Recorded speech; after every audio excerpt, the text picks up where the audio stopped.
Shayna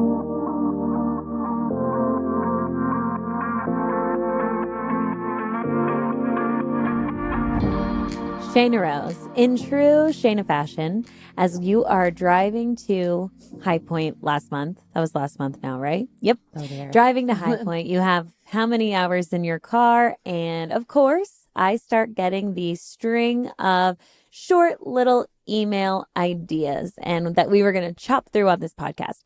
And one of the 12 that you sent me simply said, pay to play. So what the hell are you talking about? Inform us. Let me know. So I'm driving, right? So only a few words I feel is safe to dish out. So it's more of like a seed that's like, this is going to remind you of what you were thinking about in these few minutes or however long it took. That'd be funny to look at how many minutes between next thought. They were rapid fire.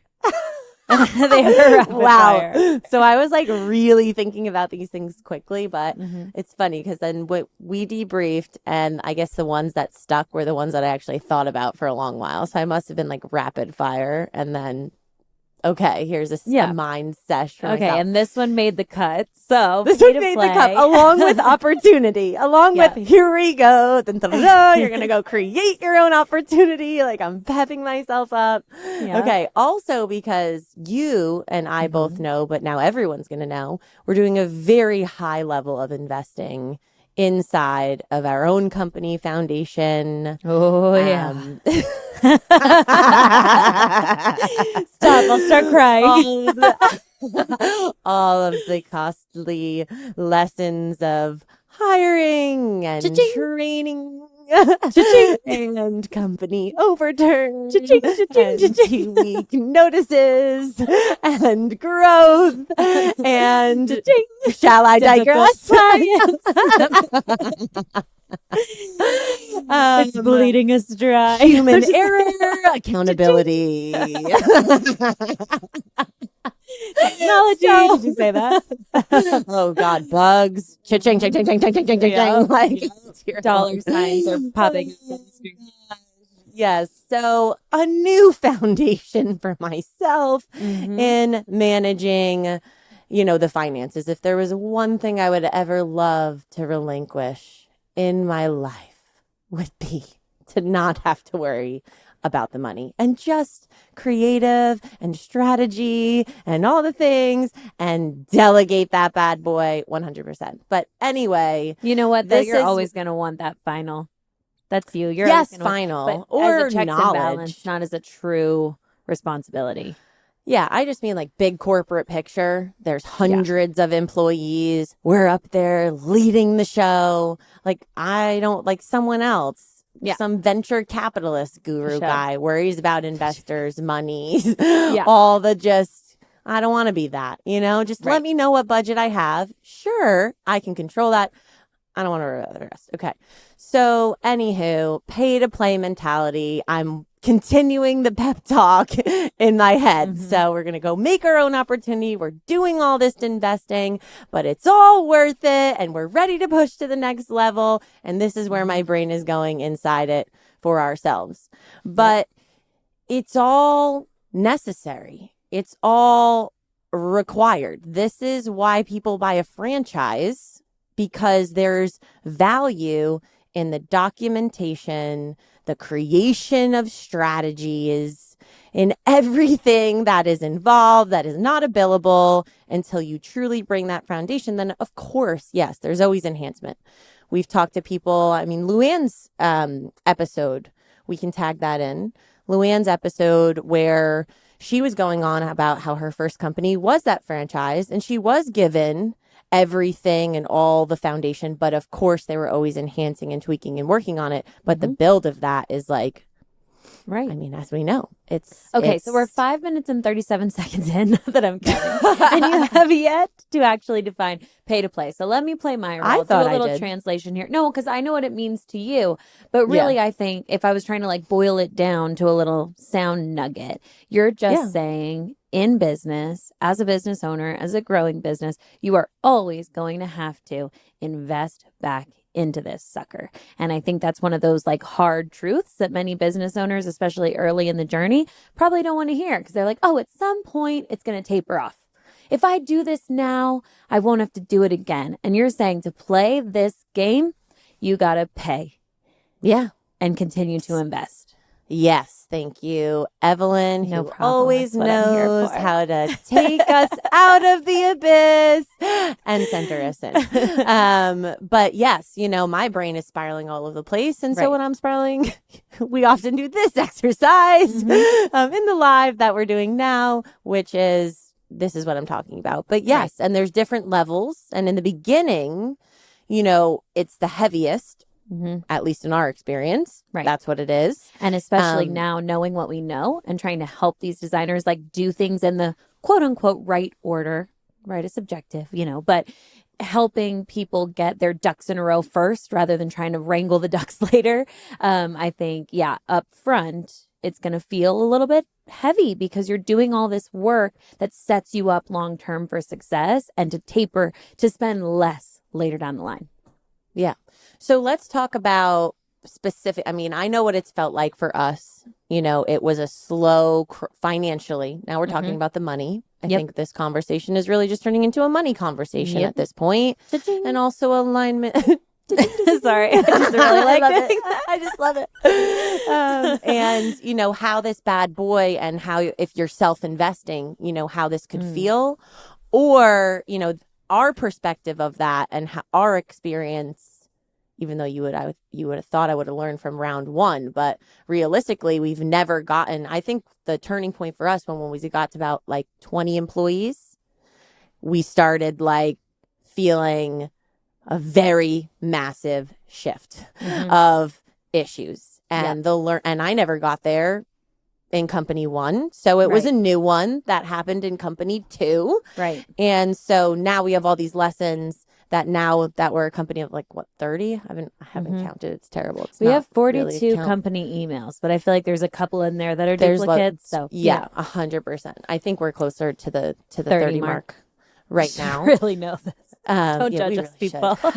We're just consistently hiring. It's not about that, right? It's right now we're so focused on the foundation. Yeah. But now that we are growing and while we've rectified and document and created new leadership, new documentation of processes and refined processes, now that we're 30, now I'm like, I feel like we're ready to go. I'm like, this strategy.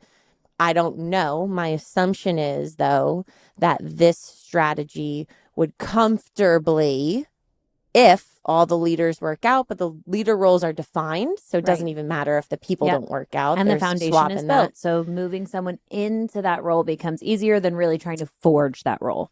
Right. I think, I'm curious what you think. I'm thinking that we could double with the new strategy structure. We've nearly just over doubled our executive leadership team, which gives us that support. And then the assistant staff gets everything they need. I'm going to go for when we get to 60, the next growth. Hit it again. Yeah, but I know the anticipation of what it is, though. Right. The anticipation of what that is now duplicating the harder roles, which is myself and you. But that's a different conversation. Totally. So, oh, God. Yeah, let's just cut it there. And not excited let's not continue. So to answer your question, because you said now you want to know what I think. Personally, I say if I was sitting around all day twiddling my thumbs and I could really put my time into one more thing to make us fully ready, I think there's one more layer of our training process that could get even stronger before I say, we could double staff size. Yeah, we could double at this growth marker. Well, that's in the existing strategy. Like to me, it's like completing that. Yes, equals. Okay. Yeah. That, on the road we're on. Yeah. Okay. Yeah. All of the existing strategies, all the buses that are moving right now reach their end destination equals 60. Yeah. Then from 60, I'm pretty sure it's me and you. The foundation will expand really again. Carve. And that's the thing, like going back to pay to play, right? So we're saying, and we're helping interior designers every day set their foundation up front, get this foundation in place. We know how much it's going to help you as you grow. Like, this is so much of what we stand by. Just remember, though, as you continue to grow, that foundation will have to expand again. There's going to be a new initiatives. You're going to return back. You're going to reiterate on things or have a whole new area to explore and document as new, jobs are created in your company. So yes, we're setting the foundation as a foundation for the foundations to come. And that's what I think in that pay to play, some people would be a little bit, I don't know, disappointed to hear, like, wait, we're going to do this again. Yeah, you are. Realistic expectations are the key to happiness. You're going to have to come back to this, but you're going to be so glad your foundation is set from a strong place rather than coming back and fixing it, crumbling later down the line. Yeah. So let's talk about the money buckets of this, the investment, the payout part. Realistically, you have 3 simple categories. Let's just say you have your assistant support for your internal projects, your active projects. That's a better way of saying it. Yep. You have your marketing bucket for your recurring marketing systems that are going on. Yep. And then, to no surprise, ching, ching, ching, you have your foundation, right? Yep. Which in the beginning, let's all not lie, we have basically none of, year one, typically in that solar perspective, maybe I'll give it that you have 10% tops if you're really someone who busted butt or did a coaching program and you have welcome packets and a bunch of these kind of like informational deliverables, questionnaires, email templates. Like, there is some of that, like, okay, yes. But in terms of creating a process from the first time, or you possibly get an inquiry from all the various channels, all the way down through your closeout, review, care kit, gift, whatever the heck you're doing at the end. Review, put a bow on it. Right? Yeah. The whole thing. Yep. And that thing I counted for, so for one of the clients that we're working on right now, we gave her, it's at 80% now. That's how I delivered it. This system, and we rapid fire. I mean, we put cha-ching, cha-ching. This is our client. We love her. I adore her. She put her faith and trust in us in very early days. We're going to do a whole series. We've talked about Hannah before, but we're going to do a whole series with her at some point. And once we put a bow finally on her stuff as well. And I don't even know, 5 hours, 7 hours, who knows where she started. She has, I would be so interested to look back. Yeah. 50 to 80 hours now we're operating for her. We're closing jobs. We're doing the whole process. I give this to her to start reading through, making comments on, really ensuring she's absorbing it, finding the gaps. And I think we counted 83 pages of documentation. Yeah. The thing's a monster, Yeah. And no longer will we have to worry about overturn. I'm over it. I am just simply over it. I'm here for growth, and it never felt bad putting people onto a team for a growing team, because both people That's what we're here feel like for. they're That's winning. The picture of success. Both sides feel like they're winning.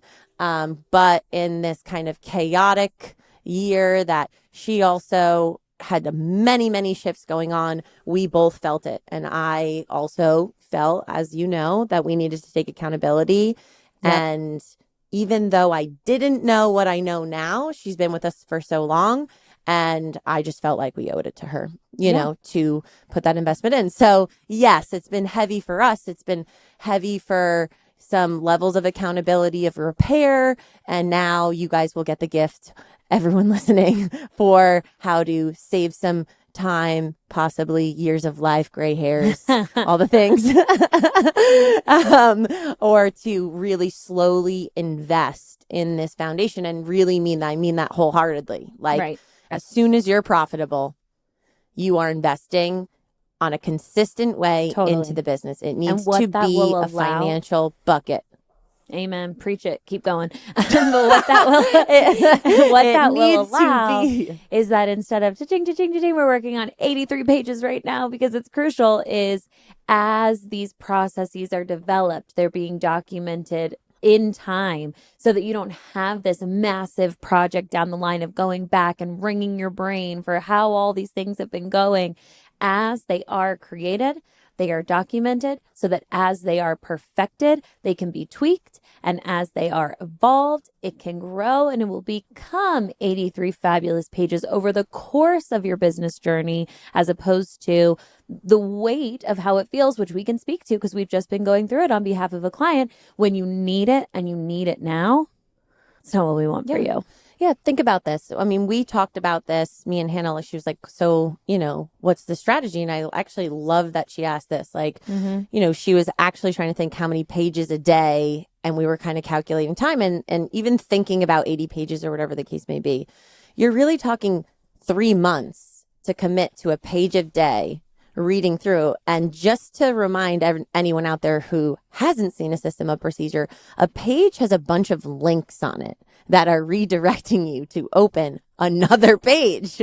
So you might be looking and reviewing like 5 actual pages on one page because you're getting linked to an email template, or you're getting linked to the screen informational recording of how those invoices get sent, right, or whatever it is. A true how-to, a true training document that if some rando came into your business, which work with 40 Biz and they'll never be a rando, but you know what I mean?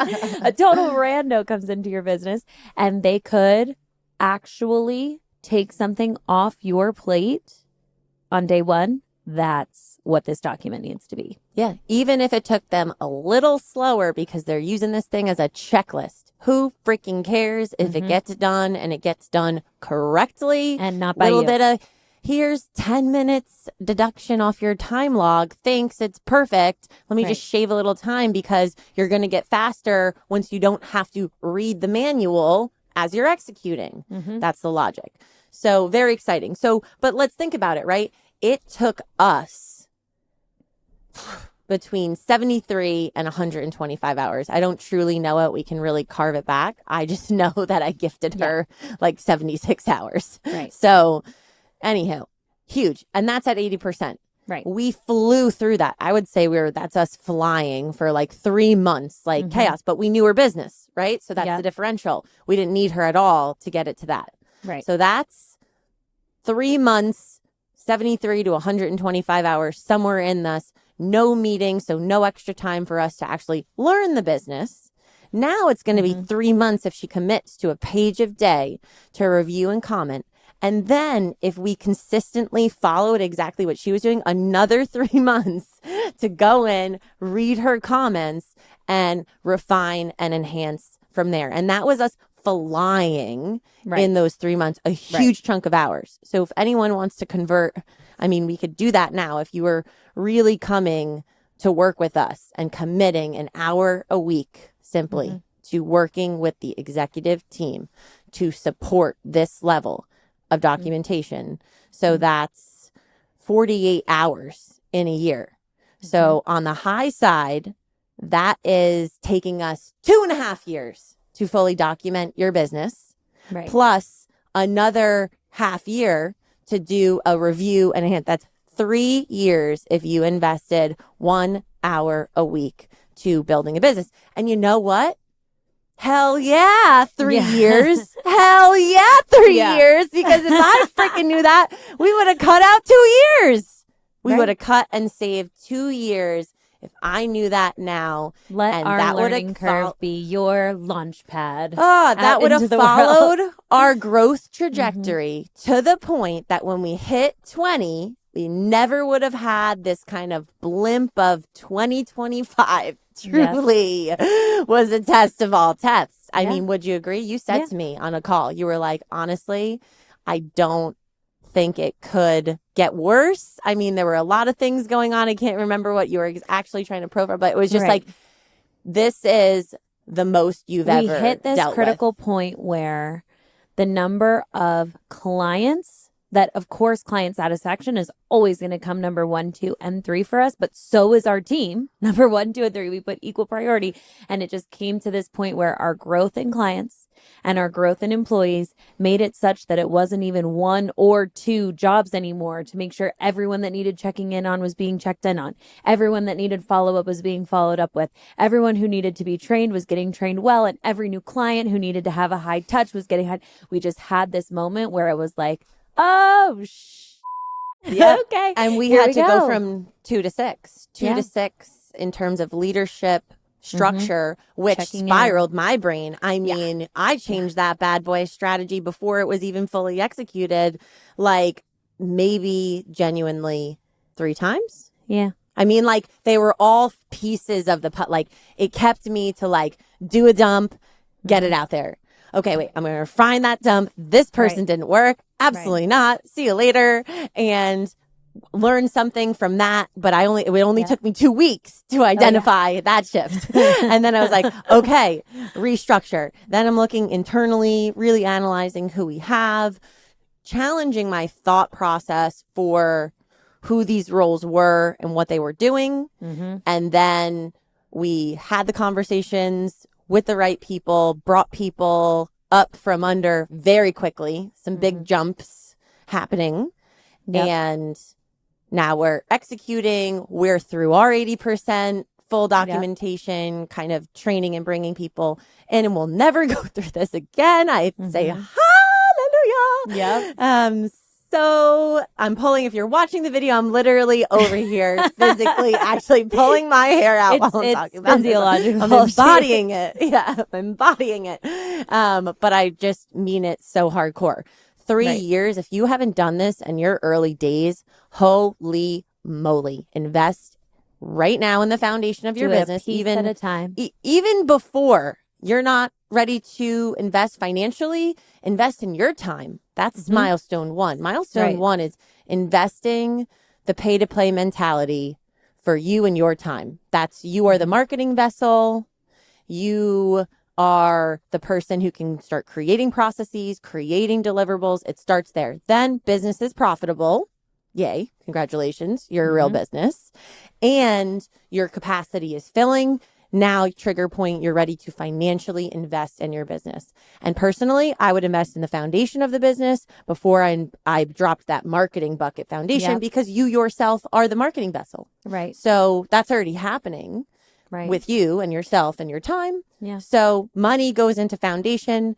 And if you're working with us, it really is that like 700, that hour a week, $700 monthly commitment to the foundation of your business, and you yourself also committing an hour a week to your business. If that's really all you stay at, 3 years is just the system of procedure. You're missing tons of other foundational builds. But even still, if you kept that pace, 6 years, they say, is what a successful startup is. I guarantee if we really carved out all the other foundation, it probably, if you just committed to 4 hours a month of foundational work at $700 in 6 years, you would build an entire business with the information and knowledge we know to bring you through this process. If you're considering buying a franchise for whatever the heck it costs, I'm sure it's way lesser to develop a unique business surrounded around your brain and your strengths and weaknesses and how you want to operate things for $700 a month for 6 years. And how many designers have come to us? Now I actually want to know the answer. Come back to us on a future episode. I'll drop it there. But how many designers have come to us from a franchise being like, I have finally escaped and I'm ready to do this myself. I have a few off the top of my head and I know there's more. So create your business, not someone else's. Just commit to it. Pay to play in Shayna's language with your own time, with the investment that's comfortable for you and your profit margin right now. You will only continue to grow and evolve, which will allow you to put pedal to the metal a little bit more. But today's the day to start because it only gets harder the more information that's in your brain and doesn't exist anywhere else. Yeah. And I'm going to end this on, it all comes down to the money. So if you don't have a good bookkeeper, you don't have a good accountant or fractional CFO, and you don't know how to perform this exercise on how do I create an allowance, a monthly consistent allowance for the foundation of my business confidently, and that I know I can support it and also pay my bills for everything that I need, then you're going to just come work with me for a few hours. It takes anywhere between 2 and 4 hours for us to define this. The 2-hour side is if you come prepared with deliverables that I'll need. The 4-hour side is you do not know how to collect the information that I'm asking for, and we execute it together so you have the skills that you need to give us the data that allows us to make this educated decision. So come to us. We would love to work with you. Yep. And we want it to feel like this. Cha-ching, cha-ching. Not like, oh my God, cha-ching, cha-ching, cha-ching. Because you know what you're laying out, you know what it's getting you, and you know what that strategy is and what your vision of success is. That's what we want for you. We've reached the end of today's episode. If you're in the thick of building your business, remember, investing in your foundation, whether it's your time, your money, or your energy, isn't just a one-time thing. It's an ongoing process that sets you up for real sustainable growth. Even when it feels heavy, you're laying the groundwork for everything that's to come. Wherever you are on your journey, whether you're just getting started, growing your team, or fine-tuning your systems, remember, every step you take to document, train, and build your processes is an investment in your future. The effort you put in today will make things so much smoother and less stressful for you down the line. If you want more practical resources and strategies for building your design business foundation, be sure to join our email list at fordesignerbusiness.com/subscribe. We'll send you actionable ideas and tools straight to your inbox. If you're ready to get serious about your business systems, or you just want to talk through your next steps, schedule a free call with us at fordesignerbusiness.com or check the link in the show notes. We're here for you anytime you want to vent, ask a question, or talk through challenges you're facing. Just leave us a quick voicemail at the link in our show notes for this episode, and you just might hear your question featured in a future episode. One more thing. If you're enjoying the show, please take a moment to help us reach more designers by rating, reviewing, and subscribing wherever you listen. And if you want to go one step further in helping us grow this community of interior designers just like you, be sure to share this podcast with a fellow designer who's ready to take their business to the next level. Remember, investing in your business is a journey, not a destination. We're cheering you on every step of the way. Until next time, keep designing and keep dreaming.